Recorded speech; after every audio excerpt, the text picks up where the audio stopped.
Hello dear student, this is Aman sir and you watching technical preparation. तो आज के इस वीडियो में हम नया चैप्टर स्टार्ट करने वाले हैं जिसका नाम है मैग्नेट एंड इलेक्ट्रोमैग्नेट, जिसका हिंदी में मतलब होता है चुंबक और विद्युत चुंबक। इस वीडियो में आपकी मैग्नेट चैप्टर की स्टार्टिंग हो जाएगी और इसके बाद आपको वन बाय वन पूरा चैप्टर कंप्लीट होगा।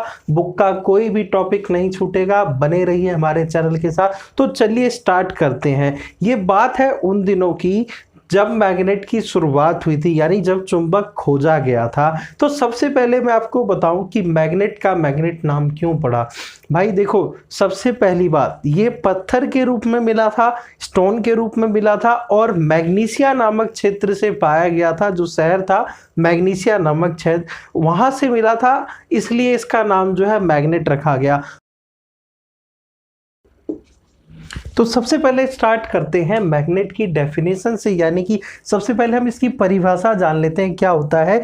देखिए, वे वस्तु जो चुंबकीय पदार्थ से आकर्षित होती है वह चुंबक कहलाती है। आपको सिंपल वे में ये डेफिनेशन लिखना है। Material, magnetic material that can be attracted by magnet is called magnet, यानी वो पदार्थ जो चुंबक द्वारा आकर्षित हो सके उसे हम चुंबक कहते हैं। तो यहाँ पर आपने ये परिभाषा याद रखना है। जो चुंबक द्वारा आकर्षित होते हैं वह चुंबक कहलाते हैं। ये चुंबक की परिभाषा है। अब हम मैग्नेट के टाइप्स देख लेते हैं, आपने साथ साथ नोट करना है।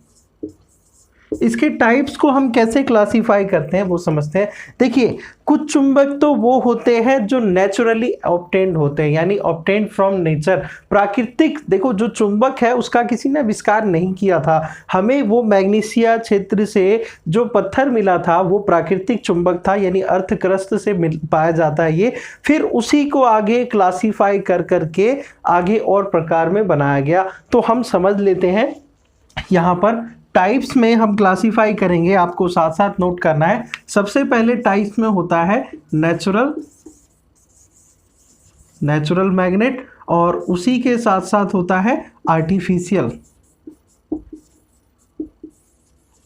यानी यहां पर नेचुरल का मतलब है प्राकृतिक और आर्टिफिशियल का मतलब है बनावटी। तो उसका फिर दोबारा से क्लासिफिकेशन होता है आर्टिफिशियल का टेम्पररी और परमानेंट, टेम्पररी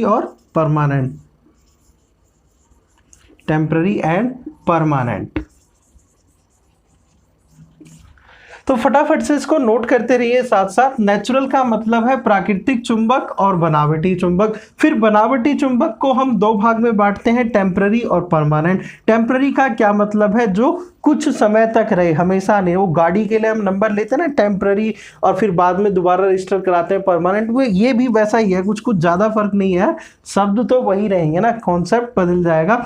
परमानेंट का क्या मतलब है, जो ज़्यादा समय तक रहे, हमेशा तक रहे। तो सबसे पहले समझते हैं जो ये हमारा नेचुरल मैग्नेट है वो कौन सा होता है। नेचुरल मैग्नेट जो प्राकृतिक से मिलता है उसे हम लोड स्टोन के नाम से जानते हैं। लोड, ये एक पत्थर के रूप में मिलता है, इसलिए इसका नाम लोड स्टोन रखा गया। और इसका रासायनिक नाम होता है Fe2O3। नोट कर लेंगे, बहुत इंपॉर्टेंट है, कई बार क्वेश्चन में पूछा जाता है।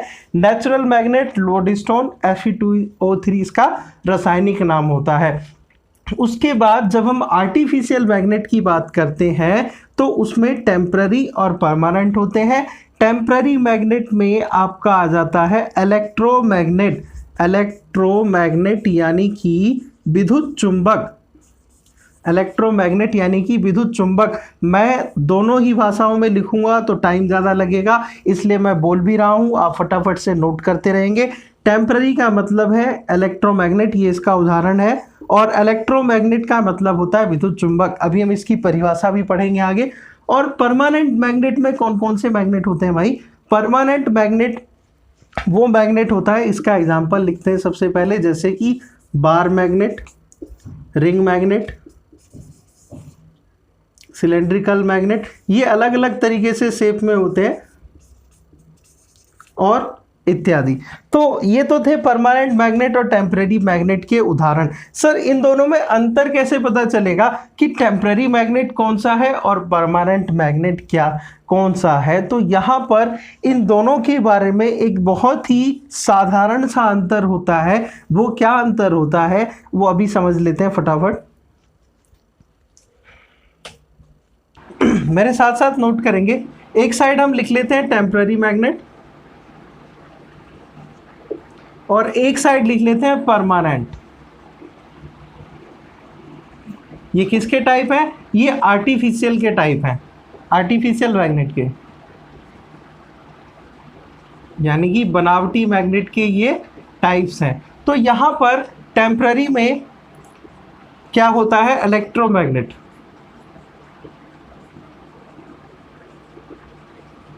और यहाँ पे कौन कौन से होते हैं? बार मैग्नेट,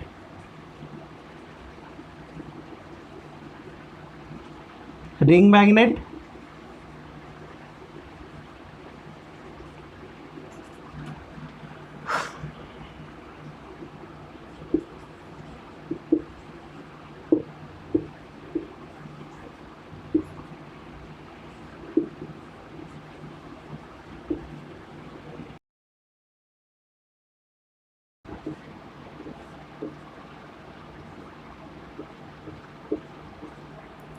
तो यहाँ पर टेम्पररी मैग्नेट और परमानेंट मैग्नेट के बीच में हम डिफरेंस समझते हैं। सबसे पहले यहाँ पे मैंने इलेक्ट्रोमैग्नेट का ये डायग्राम बना रखा है और यहाँ पे परमानेंट मैग्नेट के टाइप्स लिख रखे हैं, bar magnet, ring magnet, cylindrical magnet और यूसेप मैग्नेट, और इनका मैंने डायग्राम भी बना रखा है। टेम्पररी माने क्या? कुछ समय तक। टेम्पररी मैग्नेट वो मैग्नेट होते हैं जिनकी चुंबकीय शक्ति कुछ समय तक ही रह पाती है। दोबारा सुनिए, टेम्पररी मैग्नेट वो मैग्नेट होते हैं जिनकी चुंबकीय शक्ति कुछ समय तक ही शेष रह पाती है, और परमानेंट मैग्नेट वो मैग्नेट होते हैं जिनकी चुंबकीय शक्ति अधिक समय तक रह पाती है। दोबारा सुनिए इस बात को, परमानेंट मैग्नेट वो मैग्नेट होते हैं जिनकी चुंबकीय शक्ति अधिक समय तक रह पाती है। और यहाँ पे एक मेन डिफरेंस और भी होता है भाई, इलेक्ट्रोमैग्नेट को जहाँ से हम बना रहे हैं तो ये किस पे चल रहा है? इलेक्ट्रो यानी इलेक्ट्रॉन, मैग्नेट यानी चुंबक, इलेक्ट्रॉन के द्वारा मैग्नेट बन रहा है, यानी इसको धारा प्रवाहित कर रहे हैं तो चुंबक बन रहा है। अगर मैं इस धारा को नियंत्रित कर दूं, यानी मैं इस करंट को कंट्रोल कर दूं, तो क्या होगा भाई? सीधी सी बात है, जब तक इलेक्ट्रॉन दे रहा हूं तब तक मैग्नेट बन रहा है, जैसे ही करंट हटा रहा हूं मैग्नेट खत्म हो रहा है। तो सीधी सी बात है, यदि हम उस धारा को नियंत्रित कर दें यानी कंट्रोल कर दें वेरिएबल रजिस्टर लगा के, तो जितना मैं करंट दूंगा उतना ही तो मैग्नेट बनेगा ना। जब मैं उसको वेरिएबल रजिस्टर लगाकर जितना करंट दूंगा उतना ही तो मैग्नेट बनेगा ना। यानी मीनिंग क्लियर है कि हम टेम्पररी मैग्नेट में चुंबकीय शक्ति में बदलाव कर सकते हैं, we can change its magnetic strength. But in case of permanent magnet, यानी कि परमानेंट मैग्नेट के केस में चुंबकीय शक्ति स्थायी है, फिक्स है, उसको नहीं बदल सकते हम, यानी जितनी मैग्नेटिक स्ट्रेंथ उसमें है उतना ही रहेगा लास्ट तक, उसको हम कोई भी छेड़छाड़ नहीं कर सकते। थे कुछ 2-3 पॉइंट, फटाफट से आप इस डायग्राम को बनाएंगे और फिर आगे चलते हैं।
तो ये तो था डिफरेंस टेम्पररी और परमानेंट मैग्नेट में। अब यूज ऑफ मैग्नेट को समझते हैं।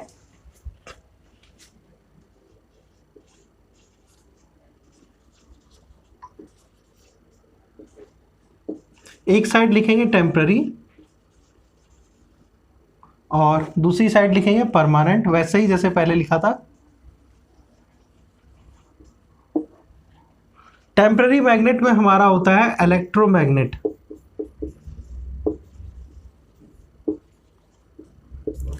इलेक्ट्रोमैग्नेट में पहले हम इसकी परिभाषा को जानते हैं कि भैया ये इलेक्ट्रोमैग्नेट है क्या चीज। ये बार बार चर्चा में आ रहा है और मैं आपको बता दूं कि ये वही इलेक्ट्रोमैग्नेट है जिसके द्वारा मोटर, जनरेटर, यानी यूं कहें तो इलेक्ट्रिकल मशीन जो है इसी पे आधारित है। तो समझ लेते हैं इसको इलेक्ट्रोमैग्नेट क्या चीज है। जब हम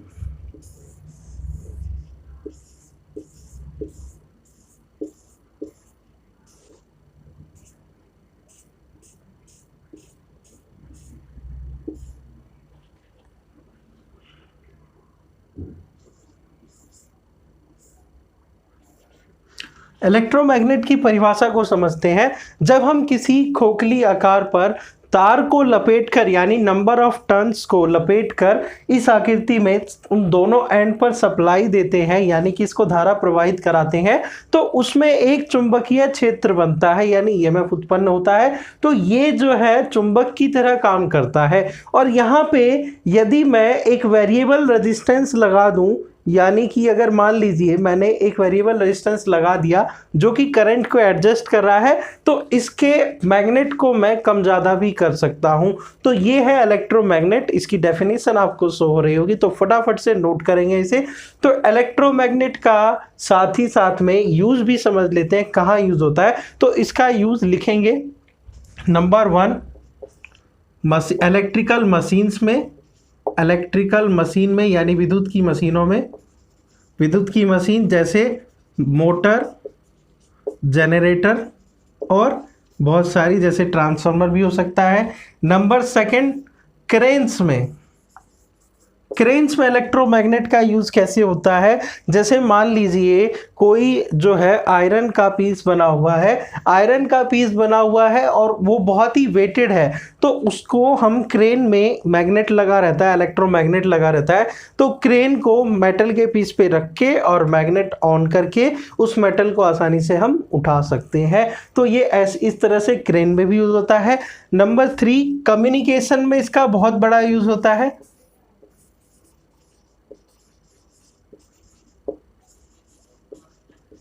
कम्युनिकेशन में इसका बहुत बड़ा यूज होता है और भी बहुत सारी चीजें हैं। तो ये आपको इसके तीनों यूज याद रखने हैं इलेक्ट्रोमैग्नेट के कि क्या होता है, ठीक है। अच्छा, ये जो इलेक्ट्रोमैग्नेट होता है इसका जो स्ट्रक्चर है, अभी बात खत्म नहीं हुई, अभी चल रही है।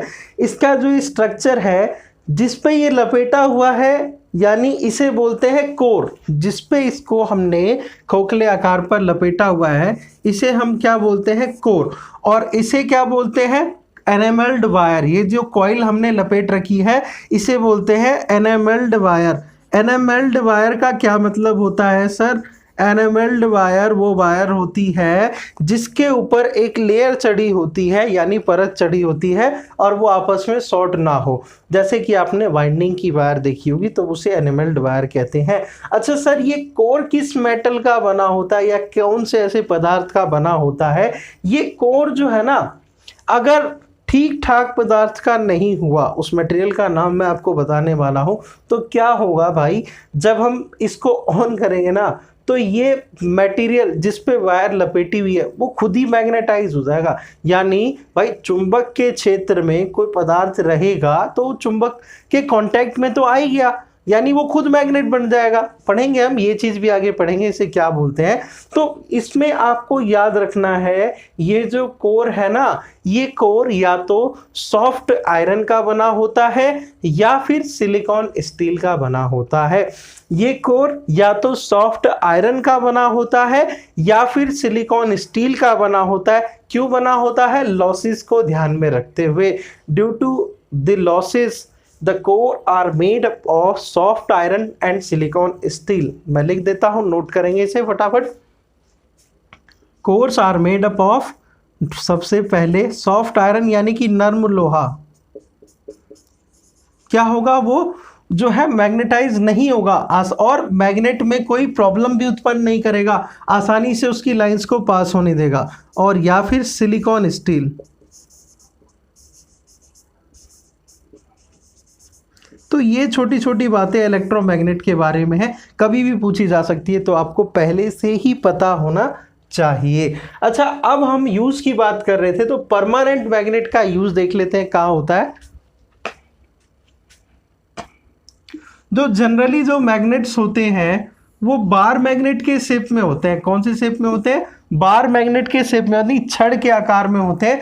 एन और एस लिखा रहता है, आपने देखा होगा, जिसका कि लैब में यूज होता है मैग्नेट दिखाने के लिए या चुंबकीय परीक्षण के लिए। और जो यू शेप मैग्नेट होते हैं, यानी हॉर्सशू मैग्नेट भी इसे कहा जाता है, यहां पे लिख देता हूं मैं।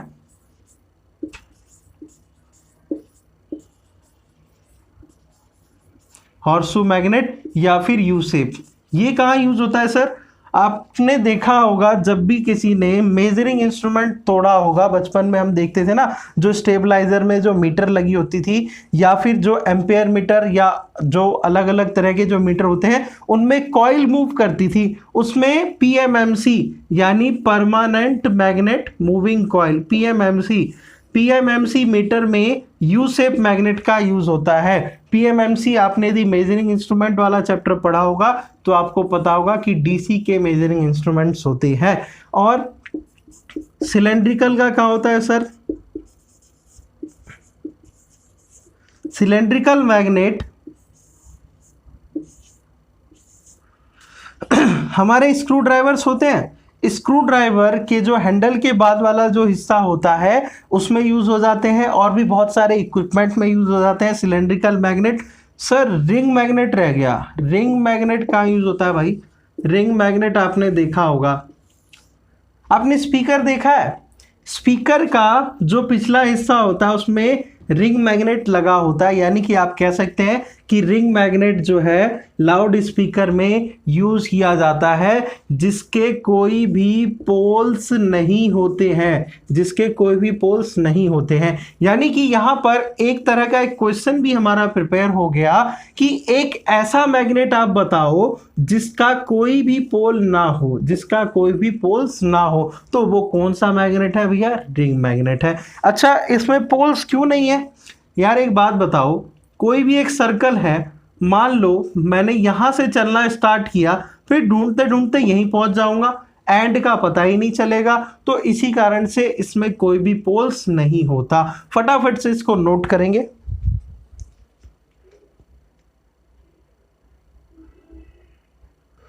प्रॉपर्टी ऑफ मैग्नेट को समझते हैं। प्रॉपर्टी ऑफ मैग्नेट क्या है, उसमें क्या क्या खास बातें हैं। तो सबसे पहली प्रॉपर्टी ये होती है कि चुंबक अपने और आकर्षित करता है चुंबकीय पदार्थ को, यानी मैग्नेट अट्रैक्ट्स मैग्नेटिक मटेरियल। सबसे पहला पॉइंट आप नोट करेंगे, तो इसका मतलब ये क्लियर है कि मैग्नेट जो है मैग्नेटिक मटेरियल को अट्रैक्ट करता है। दूसरा पॉइंट, भाई मान लीजिए कि आपके पास एक मैग्नेट है जिसमें यदि पोल्स लिखे हुए हैं तो आप उससे अपनी डायरेक्शन पता कर सकते हैं, नॉर्थ और साउथ। वो कैसे, चलिए देखते हैं। यहाँ पर मान लीजिए कि आपके पास एक बार मैग्नेट है और आपने उसको यहाँ पे फ्री इंडिपेंडेंटली लटका दिया है। तो इंडिपेंडेंटली लटकाने पे क्या होगा कि ये जो नॉर्थ साउथ हैं वो क्या होंगे, अपने डायरेक्शंस में सेपरेट हो जाएंगे, यानी नॉर्थ वाला हिस्सा नॉर्थ की तरफ और साउथ वाला हिस्सा साउथ की तरफ। तो यदि आपके पास चुंबक चिन्हित है तो आप दिशा का ज्ञात कर सकते हैं, और यदि आपके पास मैग्नेट में पोल्स नहीं लिखे हुए तो आप उसके पोल्स भी फाइंड कर सकते हैं। आपको बस नॉर्थ वेस्ट पता होना चाहिए। थर्ड पॉइंट क्या कहता है? थर्ड पॉइंट कहता है कि इंटरेक्शन ऑफ मैग्नेट, यानी चुंबक की गतिविधि। इसको अच्छे से समझते हैं, ये समझना जरूरी है। यहाँ पर दो तरह के इंटरेक्शन होते हैं, एक अट्रैक्शन यानी कि आकर्षण, और दूसरा विकर्षण यानी कि रिपल्सन। क्या मामला है ये तो सर समझ में ही नहीं आया, अभी बताते हैं। तो यहाँ पर जैसा कि हमें पता है, देखिए मैग्नेट के दो पोल हैं। अब ये इंटरेक्शन कब होगा? जब मोर देन वन मैग्नेट हमारे पास होंगे। मान लीजिए यहां पे हम क्या केस लेंगे, सेम पोल और अपोजिट पोल।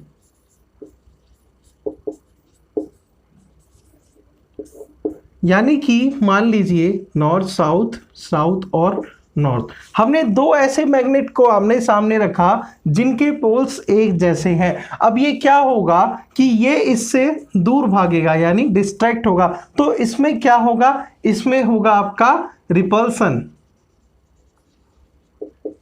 तो इसमें आप पहला पॉइंट लिख सकते हैं, जब भी ऐसे दो चुंबक को आमने सामने रखा जाए जिनके पोल्स एक जैसे हो तो उनमें विकर्षण की गतिविधि होगी यानी वो दूर भागेगी। ऐसा क्यों होता है ये भी हम डिटेल में समझेंगे, पहले आप इसको नोट करते रहिए साथ साथ फटाफट। और उसके बाद अपोजिट पोल, यानी कि वही दो चुंबक दोबारा से ले रहे हैं, नॉर्थ साउथ और यहाँ पे नॉर्थ और साउथ। अब क्या होगा कि ये आपस में अट्रैक्ट होंगे यानी कि अट्रैक्ट यानी कि आकर्षित होंगे। यानी कि आपने बचपन में बहुत खेला होगा चुंबक से। भाई जब चुंबक ऐसा होता था, दो चुंबक हमारे पास हो जाते थे तो हम क्या करते थे, उनको एक दूसरे को दूर भगाते थे और क्या होता था, देख भाई जादू हो रहा है, ये ना दूर भाग रहा है इससे।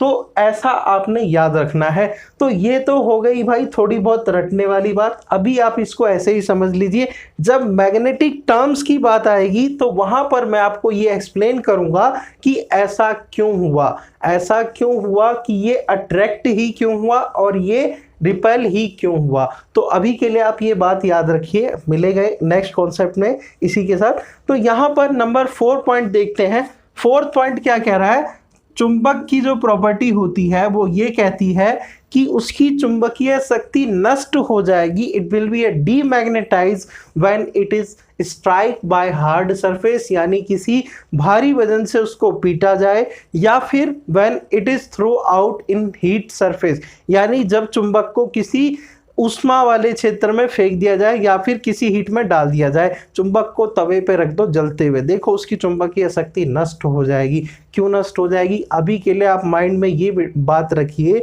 कि जब आपको जलते हुए तवे पे बिठा दिया जाए या आपके नीचे माचिस लगा दी जाए, क्या होगा, उससे आपके अंदर डिस्टरबेंस होगी ना। सेम वही कॉन्सेप्ट है, मैग्नेट के अंदर भी कुछ फील्ड लाइंस होती है, कुछ मॉलिक्यूलर होती है, अभी मॉलिक्यूलर थ्योरी में समझेंगे हम, तो वो डिस्टर्ब हो जाते हैं जिसके कारण वो डीमैग्नेटाइज हो जाता है। तो ये था इसका फोर्थ पॉइंट। फिफ्थ पॉइंट में ये कहना चाह रहा है कि magnet having two poles having equal pole strength, यानी कि चुंबक के दो ध्रुव होते हैं, नॉर्थ पोल और साउथ पोल, दोनों के ही पोल स्ट्रेंथ बिल्कुल इक्वल होते हैं, यानी जो क्षमता नॉर्थ की है वही क्षमता साउथ की होगी, यानी बैलेंस्ड होगा। ये नहीं कि नॉर्थ की कैपेसिटी अलग है और साउथ की कैपेसिटी अलग है। इसका लास्ट पॉइंट देखते हैं, लास्ट पॉइंट क्या कह रहा है, when break into pieces it will separate into magnet, यानी एक चुंबक लीजिए आप, उसको आप दो भाग में तोड़ दीजिए, यानी ये मान लीजिए मैग्नेट का पीस है, आपने इसको टू इक्वल हाफ में तोड़ दिया। अब क्या होगा कि ये जो हमने टू इक्वल पार्ट में तोड़ा है ये भी एक सेपरेट मैग्नेट बन जाएंगे। और नोट करने वाली बात क्या होती है इसमें कि मान लीजिए नॉर्थ और साउथ था, तो ये टूटने के बाद साउथ बन जाएगा और दूसरा वाला भी साउथ बनेगा और फिर उसके अगला वाला अपोजिट बनेगा। ये मैं आपको बना के दिखा देता हूं। मान लीजिए हमारे पास ये मैग्नेट था और ये ब्रेक हो गया यहाँ से, ये इसका नॉर्थ था और ये साउथ था, तो अब ये क्या बनेगा हमारे पास, नॉर्थ साउथ,